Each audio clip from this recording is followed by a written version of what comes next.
Sabahın alimləri 14-cü Respublika layihə müsabiqəsinin bugün ikinci günü yaşanır. Qeyd edək ki, bu platforma təkcə elm yarışı deyil, eyni zamanda gələcəyin ixtiraçılarını, mühəndislərini, alimlərini yetişdirən bir layihədir.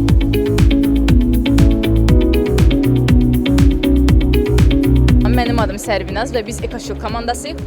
Biz bir çox məlumat toplamışıq. Hər il Azərbaycan dövləti tərəfindən 100 milyon vəsait ayrılır ki, biz zərərvericilərlə mübarizə aparaq.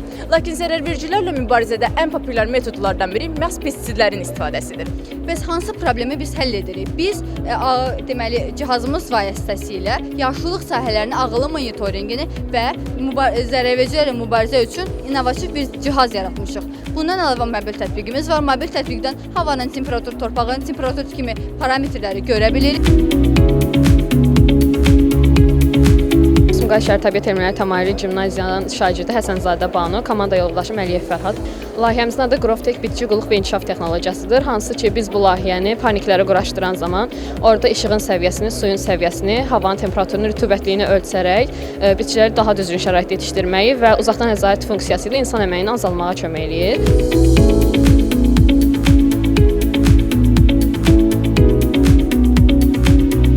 Adım Fərux Əhmədovdur, 44 nömrəli tam orta məktəbinin şagirdiyim.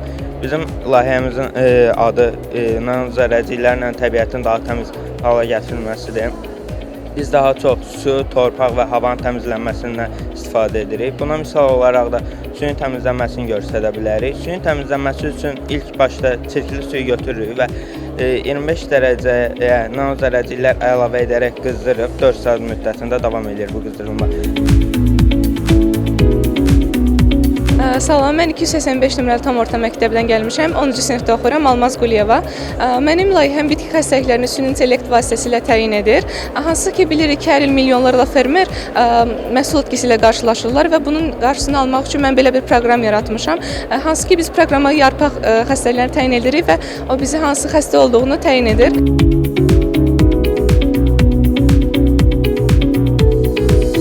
Süleymanlı, Sumqayıt şəhər 3 nömrəli tam orta məktəbin 10-cu sinif şagirdiyəm.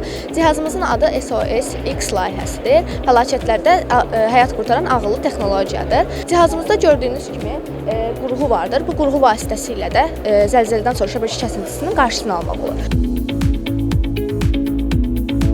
Salam, mən Yunis Rasulov və komanda yoldaşım Şahin Bədəlov. Biz Eltar Gimnaziya məktəbində oxuyuruq və 11-ci sinif şagirdiyik. Bizim layihənin məqsədi, əsas ideyası odur ki, Testokoil vasitəsilə zərərverici həşəratları məhv etməkdir və biz onu 3D printer dizayn vasitəsilə, rover gövdəsi və təkərləri vasitəsilə müxtəlif əkin sahələrində daha effektiv şəkildə, daha rahat şəkildə işləməsi üçün istifadə etmişik. Salam, mən Heydərli İnci, Sumqayıt şəhər 26 nömrəli tam orta məktəbin 9-cu sinif şagirdiyəm. Maşınımızın adı pilotsuz mobil elektroyanacaq dolduran qurğudur.